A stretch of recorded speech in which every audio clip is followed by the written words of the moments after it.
asseoir dans la sainte foi dans laquelle nous avons des promesses glorieuses. Tu le sais bien que sans ton onction, il est impossible de rendre un travail qui soit digne de toi. Alors je désire cette fraîche onction du Saint-Esprit ce soir, afin qu'elle fasse toute la différence dans l'écoute et dans la communication de cet enseignement. Bénis cette session et toutes les sessions à venir dans cette série d'enseignements. Que l'on sente que Dieu nous a instruits, Dieu nous a parlé, et que ton Église ne soit plus jamais la même. Dans le nom de Jésus-Christ, nous avons ainsi prié. Amen. Alléluia. Oui, tu peux bénir Dieu par des acclamations. Alors, nous allons commencer une nouvelle série d'enseignements que nous avons intitulée « Les ouvriers du royaume ». Alléluia. Alléluia. Moi, à ta place, je serais excité d'entendre cet enseignement. Amen. Hein? Gloire à Dieu. Quelqu'un peut m'aider à dire à son voisin les ouvriers du royaume. Les ouvriers du royaume. C'est une pensée forte que le Seigneur a mis dans mon cœur dans cette saison qui va nourrir l'Église pendant un long moment. Un long moment. Il y a beaucoup de choses que Dieu a déposées dans mon cœur. Une chose dont je suis sûr que ta vie ne sera plus jamais la même. Alléluia. Ça, je suis sûr que ta vie chrétienne, la qualité de ta marche avec Dieu ne sera plus jamais la même après cet enseignement. Alléluia. Alors nous sommes rapidement dans les 1 Corinthiens chapitre 14, le 6e verset. Et Paul est en train de dire quelque chose qui m'intéresse là-bas par rapport à l'enseignement, par rapport à la parole, par rapport à l'utilité de l'homme de Dieu. L'utilité de l'homme de Dieu dans la vie du croyant.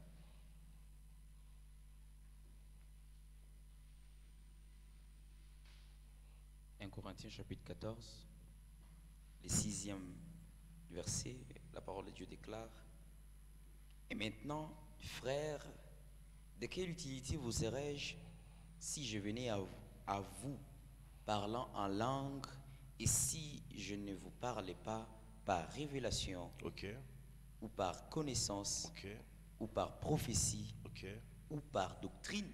Amen. Hein? Alors il y a une chose que j'aimerais attirer notre attention. En train de parler aux Corinthiens, il dit: frère, de quelle utilité vous serais-je si je viens seulement parler en langue? Amen. Hein? Il dit: le parler en langue est bon, mais si seulement je venais auprès de vous seulement parler en langue, je crois que je ne serais d'aucune utilité.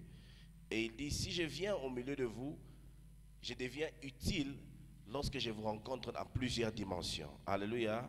Et Paul est en train de dire: soit je viens parler par une révélation, par une connaissance, par une prophétie ou par une doctrine. Et là, ça m'a beaucoup béni parce que j'ai compris que la parole de Dieu, lorsqu'elle est annoncée, on la développe dans ces 4 profondeurs. Amen. Hein?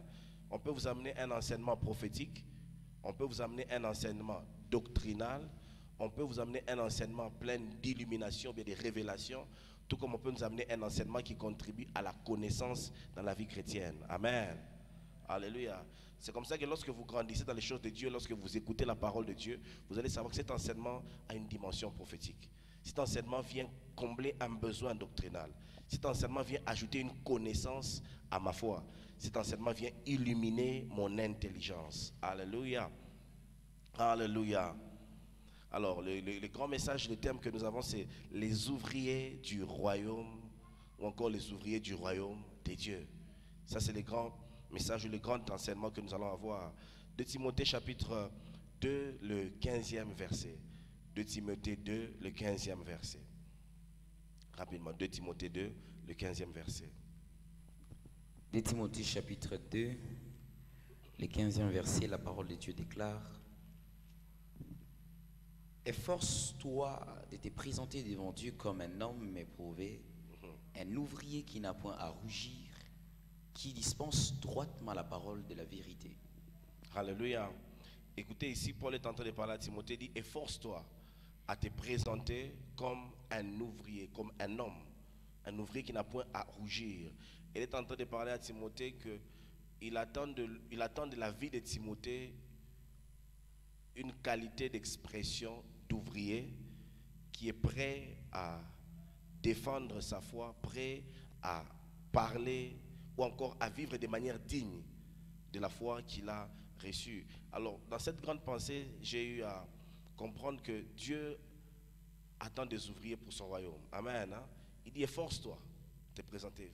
Bats-toi, fais de l'effort, afin que tu ne sois pas comme tous les hommes, que tu te présentes comme un ouvrier, comme quelqu'un qui peut faire et qui va faire la différence pour le royaume de Dieu. Alors, quels sont les objectifs que je me suis assigné en donnant cet enseignement? Quels sont les objectifs que je me suis assigné en donnant cet enseignement? Premier objectif, c'est que chacun de nous trouve sa place dans l'œuvre de Dieu.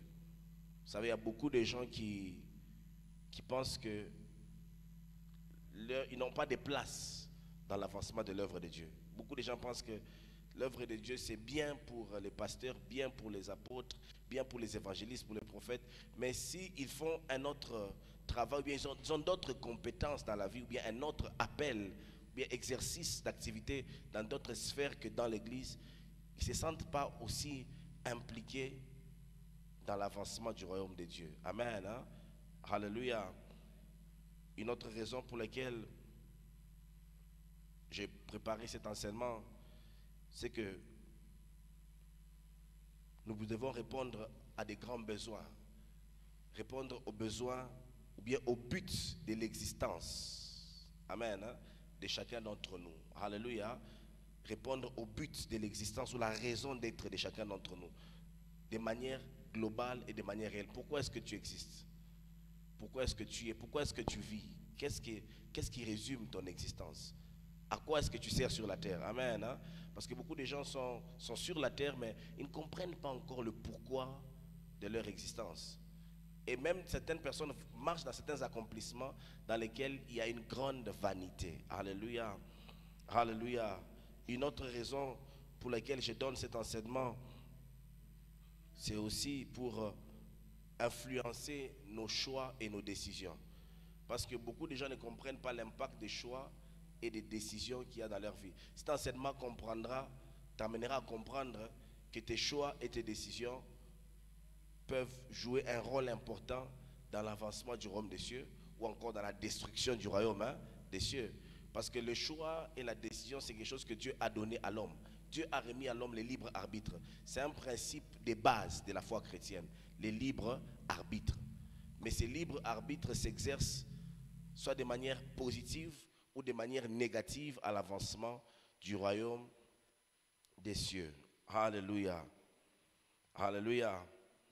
Cet enseignement nous permettra de comprendre certaines choses. C'est que si tu n'avances pas le royaume de Dieu, alors tu es en train d'avancer le royaume du diable.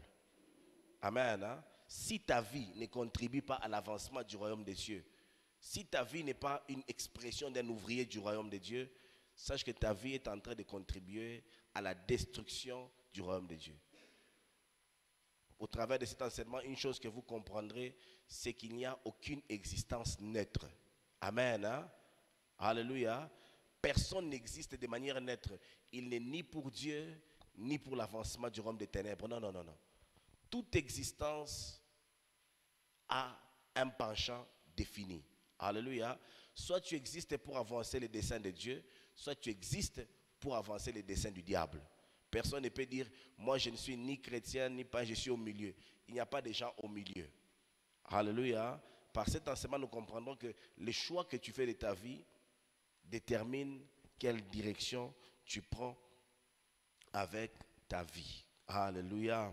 Alors, je vais définir certains mots. Aujourd'hui, je vais donner seulement un enseignement introductif pour nous asseoir dans la compréhension du thème. Et nous allons commencer à décortiquer cet enseignement qui sera tellement merveilleux. C'est qui un ouvrier? Un ouvrier, c'est un travailleur manuel, salarié, qui a une fonction de production dans l'entreprise. Un travailleur manuel, c'est quelqu'un qui travaille avec ses mains, quelqu'un qui se met physiquement, qui utilise sa force, ses compétences, qui met au travail, attendant un salaire, alléluia, qui a une fonction de production. Il exerce une fonction qui amène à la productivité, à des résultats dans le royaume, ou bien dans une entreprise. Et l'entreprise dont nous sommes en train de parler, nous, c'est le royaume de Dieu. Amen. Hein? Alléluia. L'entreprise pour laquelle nous sommes ouvriers, c'est le royaume de Dieu. Nous sommes ouvriers du royaume de Dieu, c'est notre entreprise. Alors ici, il y a certains mots importants à comprendre. Il y a travailleur. Lorsqu'on parle d'ouvrier, on ne parle pas de quelqu'un de passif. On parle de quelqu'un qui est actif, qui travaille. Alléluia. Gloire à Dieu. Et il travaille attendant une récompense, un salaire. Alléluia.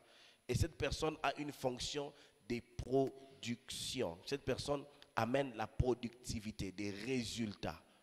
Il porte du fruit. Il amène des résultats, pas pour son bien personnel, mais pour l'avancement du royaume des dieux, d'une entreprise. Alléluia. Alléluia. Deuxième mot important à comprendre, c'est le royaume. C'est quoi le royaume? Le royaume, c'est un domaine ou encore un État gouverné par un roi. Un domaine ou encore un État gouverné par un roi. Alléluia. En d'autres termes, le royaume, c'est quoi? C'est le royaume de Dieu, c'est le lieu où le règne de Dieu est manifeste. Le lieu où on sent le règne, la gouvernance de Dieu de manière concrète et de manière manifeste. Et il y a des choses que nous devons savoir sur le royaume. Sur le royaume, les ouvriers du royaume. Les gens qui travaillent, qui attendent une récompense, qui veulent produire, donner des résultats, avoir des fruits pour leur entreprise, pour le royaume des cieux. Jean chapitre 18, le 36e verset nous dit quelque chose, des vérités à savoir sur le royaume. Cet enseignement, en fait, un des objectifs peut-être que j'ai oublié de donner de cet enseignement, c'est que cet enseignement donnera un sens à ta vie chrétienne. Amen. Hein? Beaucoup de gens sont chrétiens, ils croient que la vie chrétienne se limite à demander, recevoir, demander, recevoir. La compréhension globale de la vie chrétienne dépendra aussi de la compréhension que tu auras de cet enseignement. Quand on parle d'ouvrier du royaume, c'est une compréhension globale de l'existence ou bien même de la raison d'être d'un chrétien. Alléluia. Protocole, aidez-moi s'il vous plaît, gardez les enfants, que ça ne se répète plus. Nous sommes dans le texte Jean 18, 36. Jean chapitre 18, le verset 36, la parole de Dieu déclare: Mon royaume n'est pas de ce monde. Répondit Jésus: Si mon royaume était de ce monde, mes serviteurs auraient combattu pour moi, afin que je ne fusse pas livré aux Juifs. Mais maintenant, mon royaume n'est point d'ici-bas. Ok.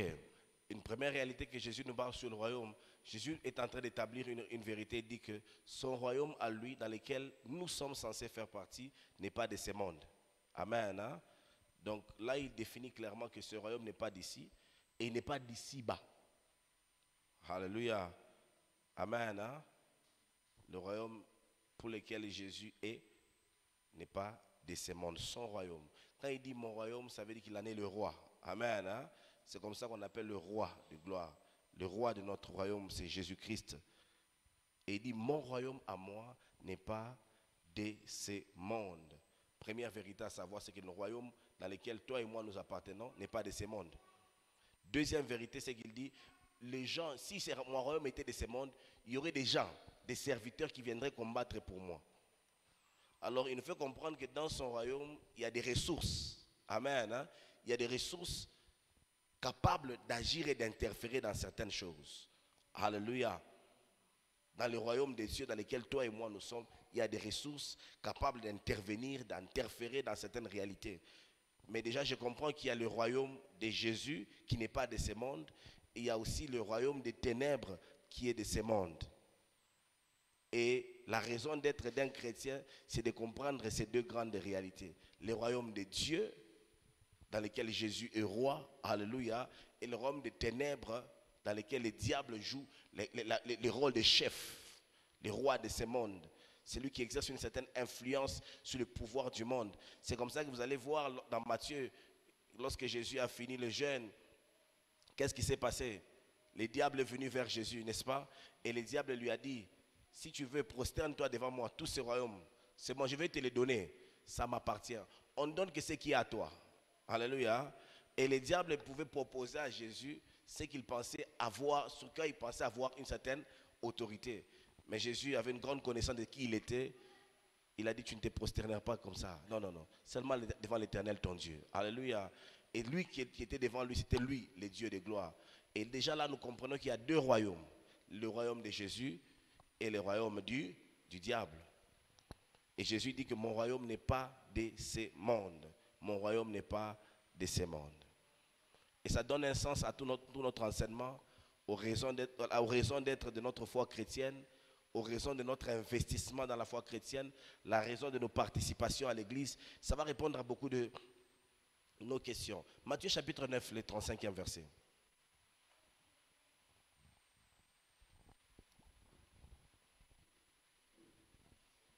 Le 35e verset.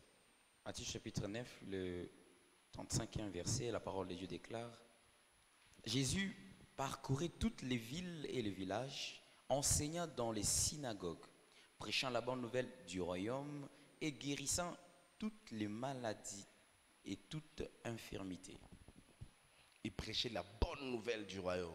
Alléluia. Continue jusqu'au verset 37. 36, 37. Verset 37. Alors, il dit à ses disciples, la moisson est grande, mais il y a peu d'ouvriers. Priez donc le maître de la moisson d'envoyer des ouvriers dans sa moisson. Alléluia. Alors là, il y a une réalité. Jésus est en train de marcher. Lui qui est le roi de son royaume, qui est venu sur la terre, il est en train de parcourir un autre royaume qu'il a défini ce royaume comme étant un champ. Amen. Hein? Et pendant qu'il marchait, il faisait des choses. Il prêchait la bonne nouvelle du royaume. Les gens qui sont sous le royaume des ténèbres attendent quelque chose qui peut leur donner un certain espoir. C'est la bonne nouvelle du royaume. Alléluia. Le royaume des ténèbres est caractérisé par beaucoup de choses. Par des liens, par des blessures. Le royaume du diable est caractérisé par la misère, caractérisé par l'humiliation. Lorsque le diable règne dans la vie de quelqu'un, dans une famille, dans un territoire, il y a une forme d'humiliation, de mépris. Il y a une forme d'esclavage. Le règne du diable est caractérisé par des destructions. Amen. Hein? C'est comme ça qu'il a dit, les voleurs ne viennent que pour détruire, égorger. Mais moi, je viens pour que les brebis aient la vie et qu'elle aille dans l'abondance. Le royaume du diable vient détruire les vies des gens. Et Jésus, pendant qu'il marchait dans le royaume des ténèbres, le royaume du diable, lui qui est la lumière qui est venue, il est en train de guérir le malade parce que le royaume du diable est aussi caractérisé par des maladies. Amen. Hein? Alléluia. Certaines maladies, et d'ailleurs la plupart des maladies, sont des manifestations du royaume du diable. Alléluia. Alléluia. Certaines blessures sont des manifestations du royaume du diable. Alléluia.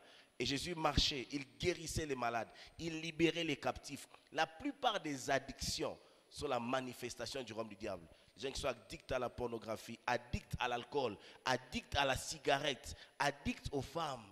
Il y a des gens qui sont addicts au colportage. Il ne sait pas fermer sa bouche. Il se sent toujours obligé d'aller parler. Ce sont des manifestations du royaume des ténèbres. Alléluia. Et Jésus, pendant qu'il marchait dans ce royaume, il faisait du bien, il annonçait la bonne nouvelle, il libérait les gens. Et Jésus a réalisé un problème très important. Il dit la moisson est grande, mais il y a très peu d'ouvriers. Il dit le champ est grand, mais il y a très peu d'ouvriers. Alors ça, c'est ce qui a attiré mon attention en fait dans cet enseignement. Pendant que Jésus dit ça, vous allez réaliser que les gens qui suivaient Jésus, on parlait des foules. Amen. Hein? Et lorsque vous lirez Corinthiens 15, on dit, lorsque seulement Jésus est apparu, il a apparu à plus de 500 personnes. Alléluia. Et Jésus, c'était quelqu'un qui était accompagné par des grandes foules. Des grandes foules qui suivaient ses enseignements et qui l'accompagnaient et qui croyaient en son ministère. Normalement, il ne veut pas dire que la moisson est grande, il y a peu d'ouvriers. Et là, ça m'a fait comprendre qu'il y a beaucoup de gens qui viennent à l'église qui n'ont jamais compris le pourquoi de leur venue à l'église. Amen. Hein? Il y a beaucoup de gens qui s'appellent chrétiens qui n'ont jamais compris l'essence même de la vie chrétienne.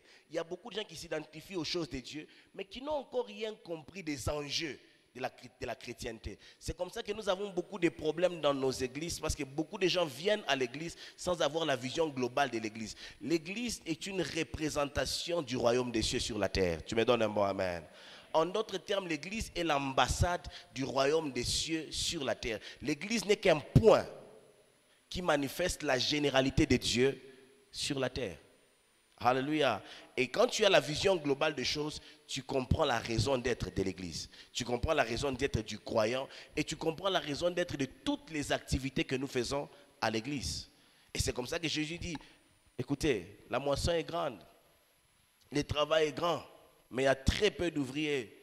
Aujourd'hui, lorsque vous regardez les statistiques, vous comprendrez que le nombre de chrétiens est aussi grand. C'est vrai que l'islam est en train de monter, mais on parle de la foi chrétienne, on parle en des millions. Amen. Hein? On dit qu'il y a des millions, même des milliards de chrétiens. Alléluia. Mais dans ces milliards de chrétiens, Jésus dit, la moisson est toujours grande, il y a peu d'ouvriers. Alors ça m'a attiré quand même. C'est qu'il y a beaucoup de gens qui se disent chrétiennes, qui ne comprennent pas qu'ils sont ouvriers dans les champs, dans la moisson de Dieu, pour les royaumes des cieux. Alléluia. Et cet enseignement te permettra de trouver ta place dans les enjeux du royaume de Dieu. De trouver ta place dans l'avancement et de comprendre le monde spirituel tel qu'il se présente. Le monde que nous voyons aujourd'hui, dans lequel nous vivons, c'est vrai que c'est un monde réel dans lequel il y a plusieurs mensonges. Amen. Hein? Et c'est comme ça que vous allez comprendre qu'il y a une différence entre la réalité et la vérité. Amen. Hein? Ce que nous vivons est très réel, mais pas nécessairement vrai. C'est comme ça qu'il y a des gens qui étaient malades. Ils sont réellement malades, mais Jésus peut voir que cette maladie-là, elle est réelle, mais la vérité de leur état n'est pas cela.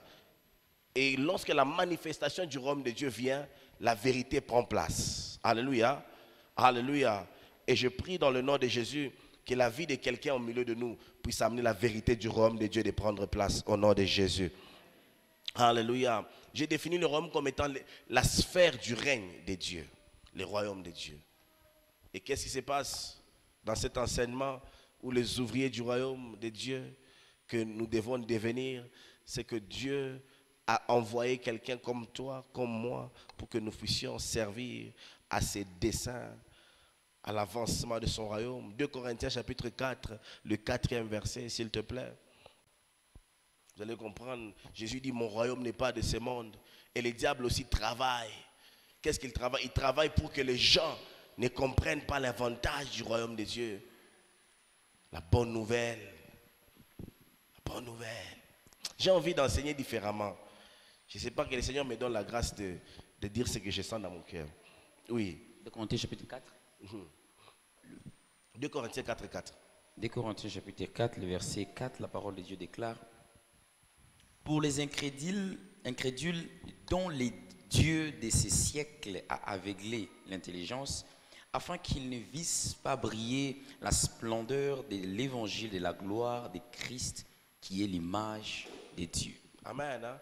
Dans d'autres versions, on dit que le Dieu de ce monde a aveuglé l'intelligence. Il les a rendus incrédules. Pourquoi? Pour qu'ils ne puissent pas voir resplendir la gloire de l'évangile, la bonne nouvelle du royaume. Alléluia. Pour qu'ils viennent à cette lumière et qu'ils soient sauvés.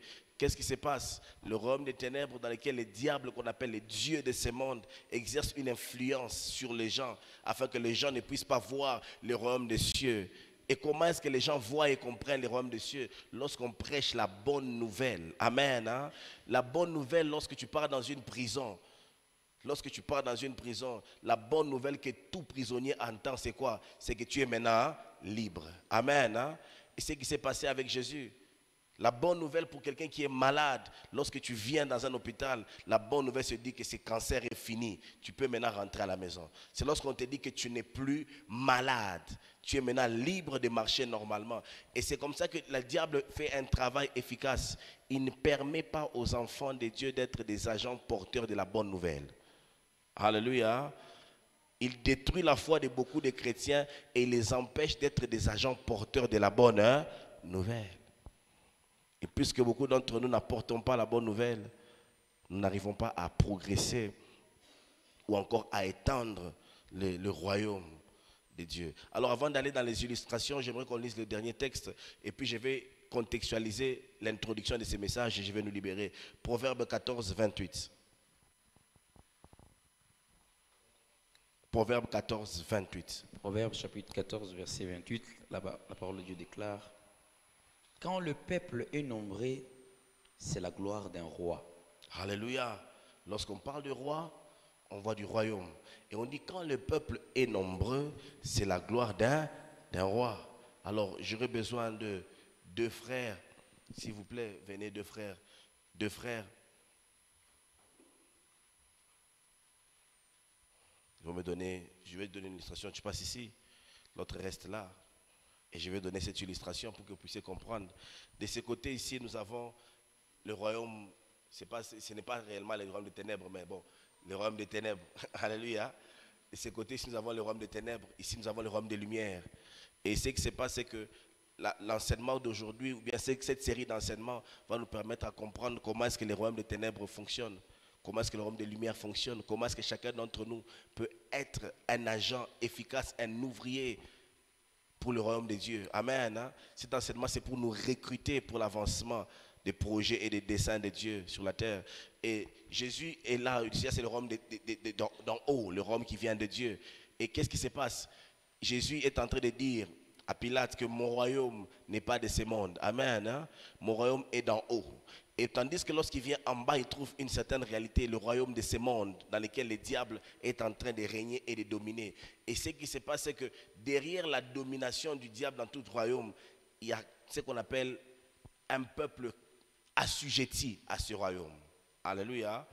Et Jésus, quand il vient avec son royaume, il vient amener une bonne nouvelle pour les gens qui sont sur le royaume des ténèbres, liés et esclaves. C'est même ça la raison d'être de la foi chrétienne. Amen. Hein? Vous savez, beaucoup de chrétiens blaguent avec leur liberté en Christ parce qu'ils ne comprennent pas que ta liberté en Christ fait de toi un ouvrier efficace pour le royaume des cieux. Amen. Hein? Quiconque est encore lié ne peut pas être un agent de délivrance pour les autres. La plus grande bénédiction que tu peux te donner à toi-même et à ta génération, c'est d'être un ouvrier pour le royaume des cieux. Alléluia. D'être quelqu'un qui...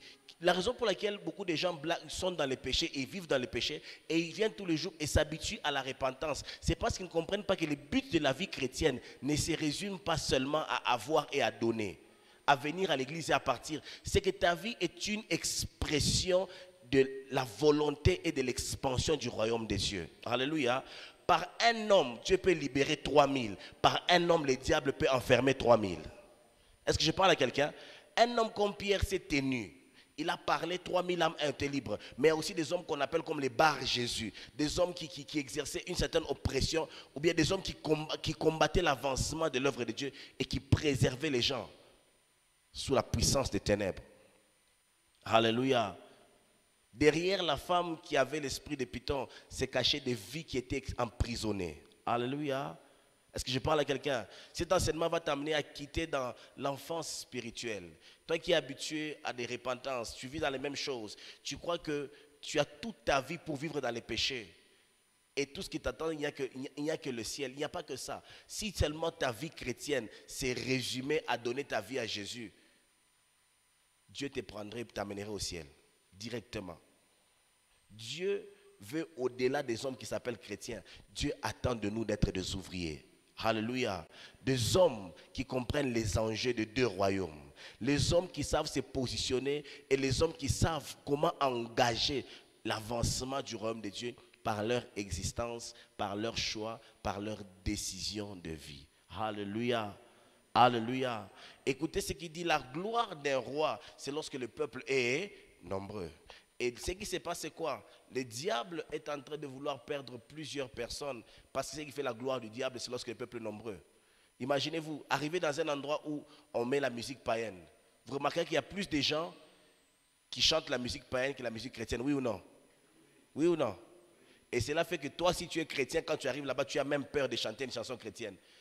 Tu fermes ta bouche parce que tu es dans un endroit où il y a le plus grand nombre qui est en train de suivre un chemin différent que ce que le tien.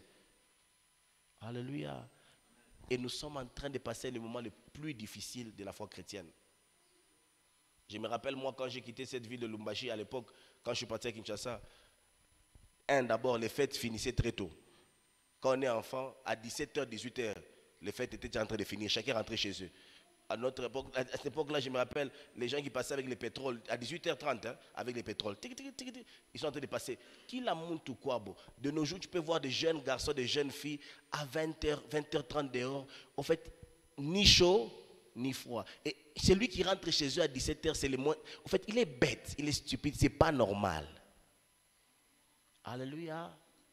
Avant, les sœurs s'habillaient, les filles s'habillaient de manière très décente dans cette ville de Lubumbashi. Mais aujourd'hui, pour trouver de la décence, ça devient un problème. Et ce qui fait quoi? Le diable est en train de recruter un plus grand peuple pour amener les chrétiens à avoir honte. C'est plus facile pour les gens de suivre le monde que de suivre les choses de Dieu. Parce que les enjeux sont aussi les enjeux du nombre et les enjeux du peuple. Alléluia. Amen. Hein? Et c'est comme ça que vous allez comprendre que le résumé de l'Église est lié à une seule chose, le salut des âmes. Plus les âmes sont gagnées, plus l'influence du royaume des cieux est grande. Et plus l'expression de ceux qui appartiennent à Dieu est grande. Je parle à quelqu'un. Alléluia. Si tu pars dans une entreprise où les gens sont des païens, tu auras du mal à exprimer ta foi. Parce que tu veux garder l'argent et les salaires. Mais si tu pars dans une entreprise où il y a des chrétiens, ta foi trouve une manière d'expression. Alléluia. J'aimerais dire à quelqu'un, les enjeux du royaume te concernent et me concernent. Alléluia. Il n'y a pas que ta petite vie qui compte. Ta vie doit contribuer à l'élargissement, à l'influence, à l'impact du royaume des cieux. Et je sais une chose. Cette année, c'est vrai que nous pensons à l'élargissement. Nous avons parlé de cela. Nous savons que Dieu va nous élargir. Mais l'une des choses qui fera la différence, c'est la mentalité du royaume que nous aurons. Amen. Hein? La mentalité du royaume des cieux. Et derrière lui, il y a des gens. Derrière ce royaume, il y a des agents, il y a des gens. Et quand tu deviens chrétien, tu choisis un côté. La Bible c'est ici, nous quittons du royaume des ténèbres à son admirable lumière, afin de servir à ses desseins, n'est-ce pas? Afin d'avancer les desseins de Dieu, qui est que la gloire de Dieu remplisse toute la terre. C'est ce que la Bible dit, que la gloire de Dieu doit remplir toute la terre. Or, la gloire du roi, c'est le peuple. En d'autres termes, c'est quoi? C'est que plus des âmes sont gagnées, plus la gloire de Dieu remplit la terre. Est-ce que je parle à quelqu'un? Parce que beaucoup de gens, lorsqu'ils voient la gloire de Dieu qui remplit la terre, ils sont en train de voir des gens qui tombent et qui se relèvent. La gloire de Dieu, ce n'est pas la manifestation de l'onction. Amen. Hein?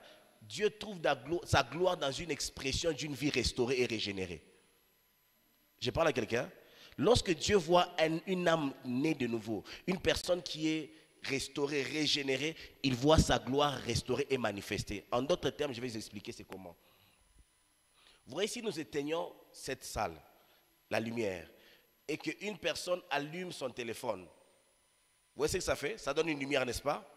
Plus chacun allume son téléphone, plus la salle devient rayonnante. C'est pas ça? C'est exactement ce qui se passe lorsqu'on parle de la gloire de Dieu qui doit remplir toute la terre.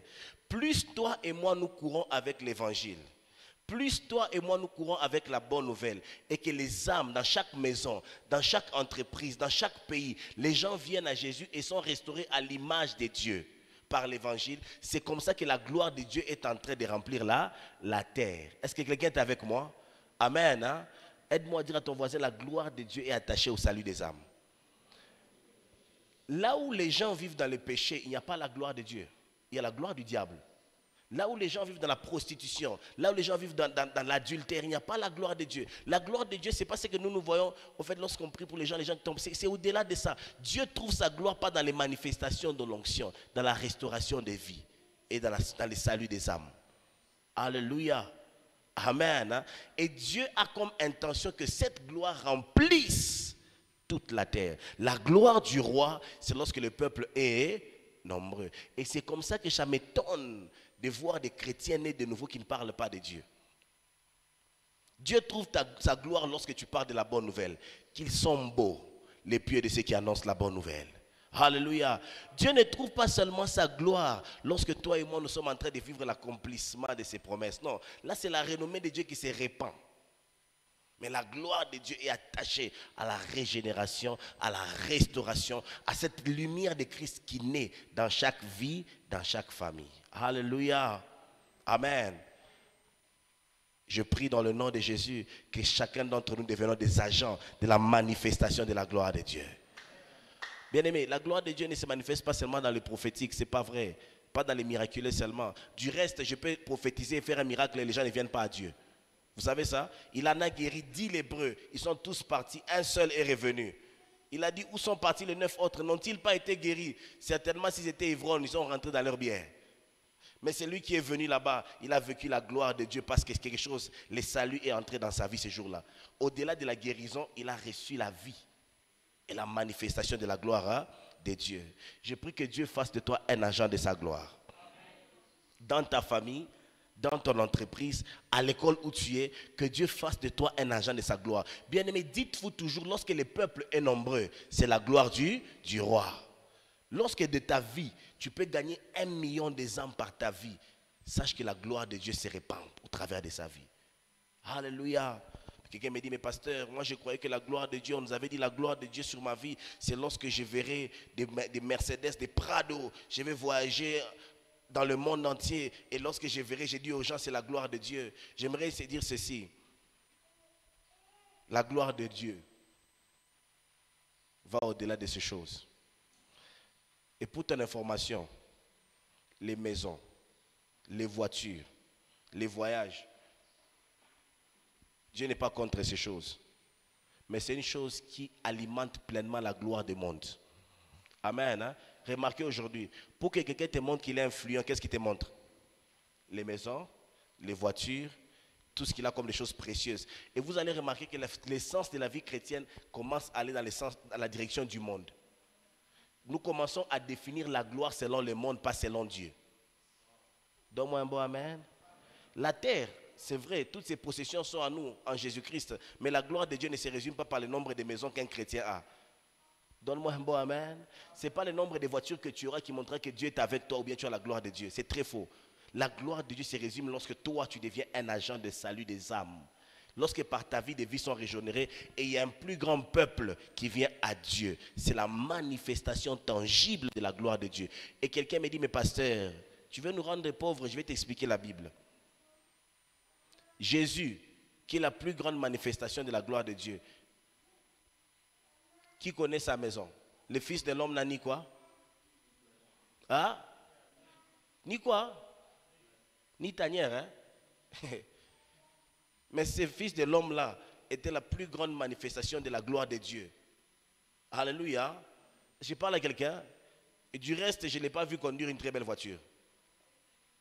Et d'ailleurs, il se peut qu'il n'ait même pas beaucoup de habits dans sa valise. Si je parle à quelqu'un, mais c'est celui sur qui reposait une onction sans mesure, et la manifestation de la gloire de Dieu était pleine sur lui. Église, cet enseignement va nous permettre de comprendre l'importance de la vie chrétienne. Nous ne courons pas derrière la vie chrétienne pour avoir des maisons, des voitures. Amen. Hein? Ces choses, je vous ai dit, nous les avons déjà en Christ. Dieu a résolu ces problèmes. Écoutez, il a dit, cherchez premièrement quoi? Le royaume des cieux se cache dans le salut des âmes. Amener les âmes à venir à Christ et marcher. Il n'a pas seulement dit chercher le royaume des cieux aussi et sa justice. Deux choses. Le royaume des cieux se manifeste par le salut des âmes que nous gagnons et la droiture de la loi de Dieu que nous mettons. Maintenant. Et le reste, Dieu va ajouter par-dessus tout. Un enfant de Dieu réellement né de nouveau, il n'est pas trop soucieux de la voiture qu'il va conduire. Il se demande, est-ce que demain je gagnerai encore une âme pour Jésus? Alléluia. Quelqu'un qui a réellement goûté aux choses célestes, il n'est pas très soucieux, oh, est-ce que je vais me marier cette année ou pas? Ce qui l'intéresse au plus profond de son cœur, est-ce que mon mariage va contribuer à l'avancement du royaume de Dieu? Est-ce que je parle à quelqu'un? Il y a des gens qui trouvent comme si c'est obligatoire d'étudier. Est-ce que ton diplôme là sera un agent conducteur d'expansion du royaume des cieux? Quelqu'un qui est né de nouveau ne se soucie pas de ce qu'il aura, mais de ce qu'il fera, de ce que Dieu lui donnera. Alléluia. Est-ce que je parle à quelqu'un? Est-ce que je parle à quelqu'un? Les ouvriers du royaume, ce n'est pas ceux qui recherchent le travail, nécessairement. Quelle folie, pasteur, tu veux que nous restions chômeurs? Non. Mais ceux qui se disent, Seigneur, si j'ai un travail, la vie de plusieurs personnes ne resteront plus jamais les mêmes. Parce que mon travail sera un agent d'expansion du royaume. Est-ce que je parle à quelqu'un? Les ouvriers du royaume. Aujourd'hui, nous sommes en train de courir derrière les diplômes par compétition. Les gens se marient pour tout simplement remplir un devoir de société. Dire aussi, me voici. Et après ça, aujourd'hui, il y a même des trucs là, on prend la photo, c'est en train de tourner comme ça, et puis on tourne, et puis c'est fini. Sa vie chrétienne se résume à une bague et à une photo qui est en train de tourner, c'est tout. 20 ans dans la foi chrétienne pour prendre une photo en train de tourner, et puis c'est tout.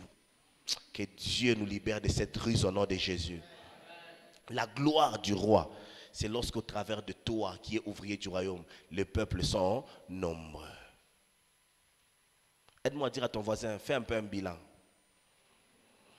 Combien de âmes as-tu déjà amenées à Jésus? Combien de lumières as-tu déjà allumées dans des maisons des gens? Par la grâce de Dieu, par la grâce de Dieu, il y a des gens qui peuvent m'appeler de beaucoup de continents sur cette terre. Ils disent, tu as été un agent de lumière dans ma vie. Et ils ont transporté la lumière pour la donner aux autres. Et je suis sûr que c'est dans ça où se trouve la gloire du roi. Alléluia. Alléluia. Alors, ces deux royaumes, il y a ce qu'on appelle technicité. Amen. Hein? Il y a la technicité dedans. Chaque royaume a une armée, chaque royaume a des objectifs, chaque royaume a des plans. Même cette année que vous voyez, dans l'agenda de Dieu, il y a des plans. Amen. Hein? Et le diable aussi, dans son royaume, il y a des plans. Vous n'avez jamais remarqué que dans chaque saison, c'est comme s'il y a de nouvelles choses qu'on appelle la mode. Quelqu'un a déjà réalisé ça? Vous avez déjà réalisé ça? Un moment, ce sont des choses comme ça. Un moment, la mode, ça devient des trucs comme ça. Une fille, si tu ne portes pas un truc, c'est pas ici, tu sens pas que c'est comme si ça ne va pas. Et aussi, pour nous, les enfants de Dieu, il y a aussi des choses qui sont à la mode. Où tu sens qu'il y a des choses où tu sens les gens de soif de prier comme pas possible. En fait, chaque royaume a des agendas et des projets. Et l'expression de ta vie montre sur quel royaume tu es influencé. Alléluia. Alléluia. Est-ce que je parle à quelqu'un? Est-ce que je parle à quelqu'un? Ces deux royaumes-là. Maintenant, toi, Dieu veut que tu sois un ouvrier du royaume. Un ouvrier du royaume.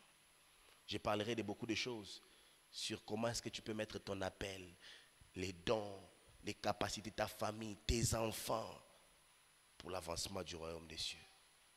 Comment est-ce que tu peux mettre ta maison? Alléluia. Amen. Hein? Tu mets ta maison, ta voiture pour l'avancement du royaume des cieux. Comment est-ce que tu peux mettre tes affaires, ton business pour l'avancement du royaume des cieux? C'est ça, être un ouvrier. On va parler de ça. Vous allez voir dans la Bible comment est-ce que les gens se sont comportés en ouvriers du royaume.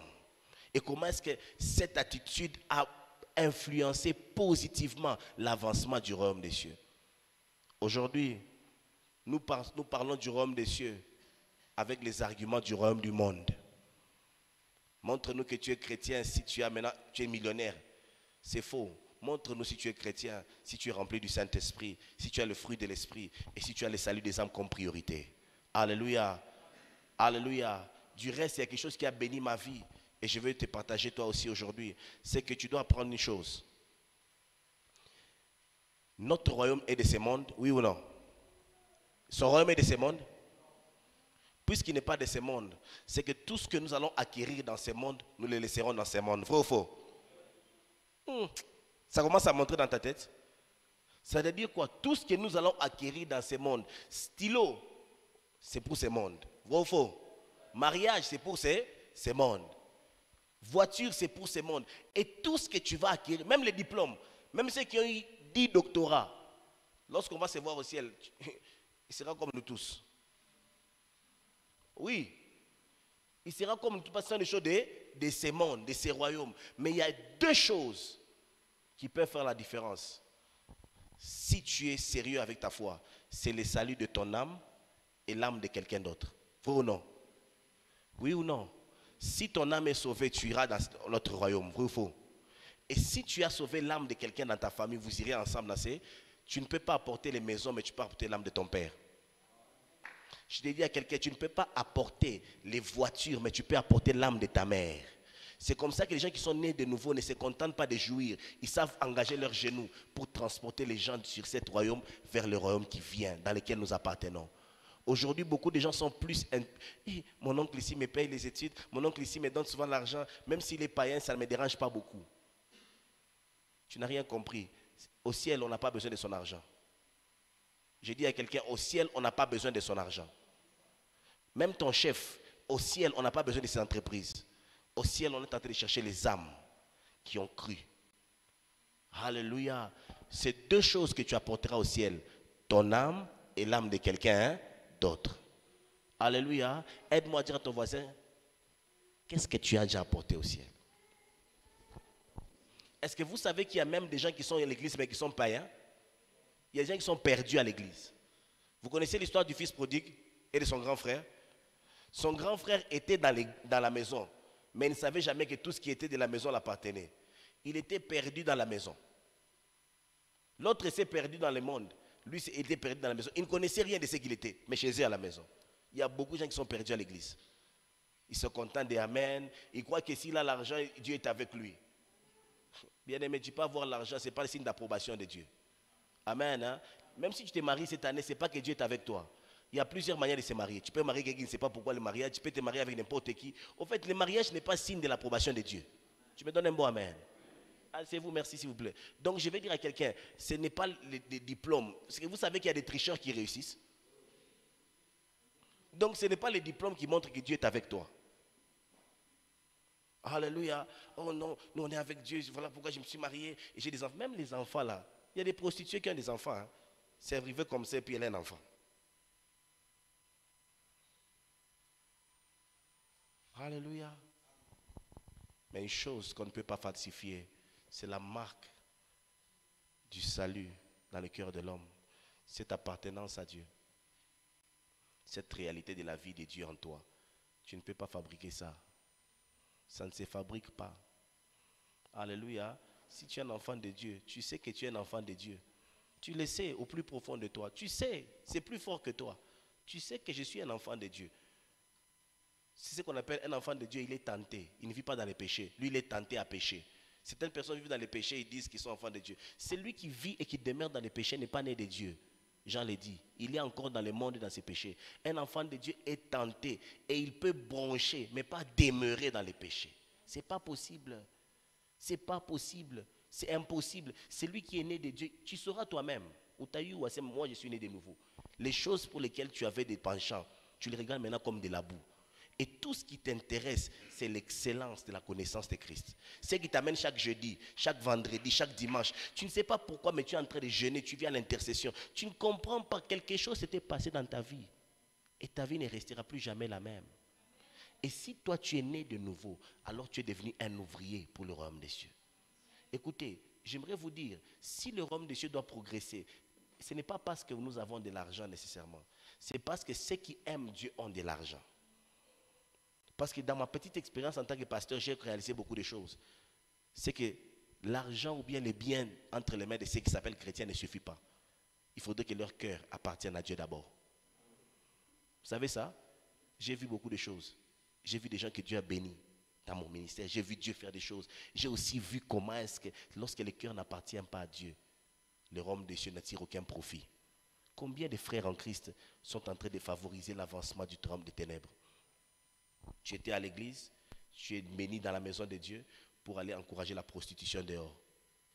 Parce que quand un enfant de Dieu, soit qui s'appelle chrétien, touche un peu d'argent, part coucher avec une prostituée, il dit quoi? Continue ton travail, parce que demain tu auras le salaire.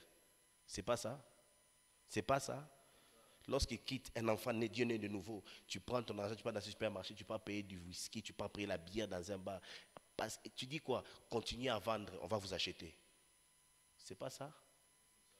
Tu avances quel royaume? Lorsque des enfants de Dieu veulent s'habiller comme Kardashian, des habits qui exposent le corps, toi une fille, tu veux exposer tout ton corps et tu pars là-bas, tu vas donner ton argent. Tu dis quoi? Fabriquer encore des habits comme ça, on est là pour acheter. Oui ou non? C'est ça, non? Vous fabriquez des habits qui montrent les fesses, qui montrent les tout, des habits qui s'arrêtent ici pour ton nombril. Nous sommes là pour acheter. Et puis elle dit, quel royaume tu avances? Parce qu'en te faisant des trucs comme ça, un frère qui va voir ton nombril, il ne pensera pas aux anges. Je te dis la vérité. Il ne va pas penser aux choses de cieux. Il va penser à autre chose que la spiritualité. Amen. Tu es l'agent ouvrier de quel royaume? Tu es ouvrier de quel royaume? Alléluia. Est-ce que je parle à quelqu'un? Est-ce que je parle à quelqu'un? Je ne sais pas si nous tous nous comprenons la même chose. C'est comme ça que cet enseignement va essayer un peu de nous aider. Chacun va trouver s'il avance quel royaume. Amen. Hein? Lorsque vous êtes à l'école, toi tu es un enfant de Dieu. Tu viens, tu triches en classe. Tu triches. Tu encourages quoi? L'avancement du royaume des cieux? Tu es en train d'encourager la corruption. Vous savez, la corruption ne commence pas lorsqu'on devient chef de l'État ou bien lorsqu'on devient dans le gouvernement. La corruption commence lorsqu'on apprend à réussir dans la facilité à l'école. Vous savez ça? Celui qui a triché à l'école deviendra corrompu et voleur à l'État. Parce que tes incompétences vont se manifester, tu devras les couvrir. Est-ce que je parle à quelqu'un? Les hommes des principes commencent dès leur fondation. Alléluia. Celui qui n'est pas habitué à tricher a une dignité à garder, même au sommet de la nation. Alléluia. C'est comme ça que certains frères qu'on appelle nos frères en Christ, qui ont des postes d'influence, on l'appelle frères en Christ. Ce sont des frères en Christ, mais pas des ouvriers du royaume. Ils avancent un autre royaume qui ne ressemble pas. Il est diacre à l'église, il est pasteur assistant à l'église, mais là-bas, il n'est pas ministre de quoi, bien directeur de quoi. Il est dans une magouille bien organisée, des dépouillements. Ses enfants sont à Dubaï, mais il vient à l'église, il me paie même les instruments au nom de Dieu. Et toute l'église acclame, on dit shalom, gloire au Seigneur. Que Dieu m'épargne de ces gens de rencontres au nom de Jésus. Quelle honte d'être un pasteur de ces gens. Que Dieu m'épargne. Bien aimé, Nathan, tu bricoler, bien bricoler, mais gardons les choses de Dieu comme elles sont. Alléluia. Et si l'homme doit manger, alors qu'il mange à la sueur de son front. Est-ce que je parle à quelqu'un? Est-ce que je parle à quelqu'un? Ne croyez pas que c'est parce que vous aurez beaucoup d'argent que vous serez des meilleurs fidèles. C'est parce que vous l'aurez peut-être dans la droiture que Dieu sera content de vous. Alléluia. Et j'aimerais dire à quelqu'un, toi qui amènes les fruits de ta sueur dans la maison de Dieu pour contribuer à l'avancée de cette œuvre, Dieu t'aime beaucoup et tu es tellement important pour l'avancement du royaume des cieux. Tellement important. Parce qu'après tout, même les temples qu'on va construire, on n'ira pas avec ça au ciel. Même ces micros vont rester, même les sons, tout ce qu'on paye, ça va rester ici. Le salut de vos âmes est une priorité pour nous. Alléluia. Est-ce que je parle à quelqu'un? Donc, tu es déjà important comme tu es là. Tu es très important pour l'avancement de Dieu. Beaucoup de gens qu'on appelle frères en Christ et sœurs en Christ, mais en réalité ne sont pas des ouvriers du royaume. Là où ils sont, on sent l'odeur du royaume des ténèbres. On sent l'odeur du monde et l'odeur de la perdition. Mais par cet enseignement, nous comprendrons beaucoup de choses. Qui est un ouvrier du royaume? Comment on devient un ouvrier du royaume? Pourquoi on doit devenir un ouvrier du royaume? Quels sont les alliés des ouvriers du royaume dans le royaume des cieux? Qui sont les ennemis du royaume des cieux? Et quelles sont les récompenses? On va voir beaucoup de choses. Et je suis sûr, après cet enseignement, tu marcheras tête haute dans ta foi. Alléluia. Et tu ne vas pas rougir. Tu auras des réponses concrètes à ton espérance. Que Dieu bénisse sa parole.